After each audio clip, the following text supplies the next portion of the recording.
What are some things people can do or resources that you would suggest for those couples struggling with communication? Honestly, I think a huge way to improve your communication in marriage is to define times when you'll communicate. That has to be decided upon. Yeah.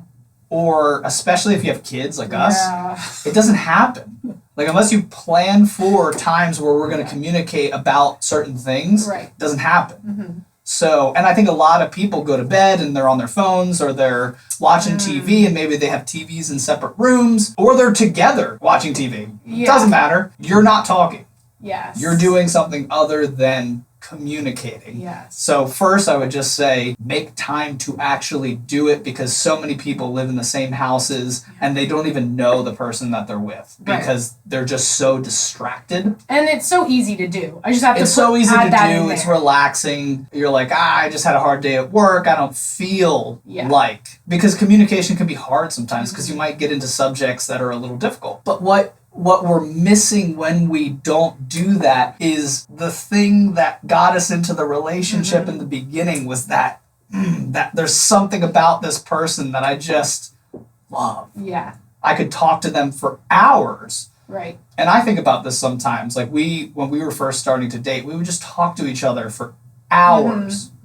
And then you get married and you get used to the person and you lose that. And that's natural. Yes. Everybody goes through that. But is there anything that we're doing to prevent the continued direction towards that type of communication where we're just really enjoying the times that we get to talk? Yeah. We're just really enjoying that and treasuring that and needing more of that in our life. And I think a lot of that comes with, like so many other things in life, the more you do it, the more it becomes natural and it becomes easier and it becomes more enjoyable. Right. Like working out for me is enjoyable now. Yeah. Before it was a chore. I wanted to get better at it, so I forced myself to make it a habit. But then after something becomes discipline, where it's just a part of your life, then it becomes natural. Right. You get over the boredom that is working out. Yeah. And then you're able to see other aspects of it. Like I love the freedom,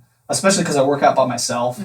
And so I just have quiet and I have a treasure. Yeah, and I just have freedom to just have my time getting all of this tension out in my workouts and it's beautiful now. And I love doing it. And I think it's the same thing with making time to talk to each other. The more that we do it, the easier it'll be, and then we'll actually cherish those times. But we have to get past, we have to make it a habit first, and then we'll get to the point where we're really enjoying that time again. Would you say it would be helpful, let's just say for a couple who hasn't been communicating for like a long time because they're busy, they go to work, they come home, they do dinner, they clean up, they put the kids to bed, and it's basically like we either just go to bed or we watch something. We don't say much of anything except for like close the garage door or something like that, right? Yeah. Would you say bringing some sort of template like to talk about or just leaving space? Yeah. Oh, yeah. No, definitely. If you need starters, use it. Use it. Whether you go out and actually do something together or have like some sort of, I'm calling it a template, there's probably a better word, but some sort of template to like get you started to just talk about your day. Right. Well, when we had Jess and Matt on the podcast, they talked about what they used when they were first dating. Like they had that book about 1,000 questions to ask before you get married. Yes. And they just used that as starter questions for a lot of their conversations before they got married. They weren't really invested in the book, but it was a great template to start their conversations off. Yes. And then they were off. Yeah. So use anything. Use a joke book. Use a question starter for relationships and dating. Even though you're married, it doesn't matter. Yeah. Make it fun. Make it your partner's interests. Bring up things that interest them. Yeah. A lot of times too, through selfishness, we want to talk about what we're interested in, and we kind of get disappointed that our partner isn't that interested in those things too. Maybe to start with a question that really piques their interest, and then maybe it'll devolve into something that both of you will enjoy in the conversation.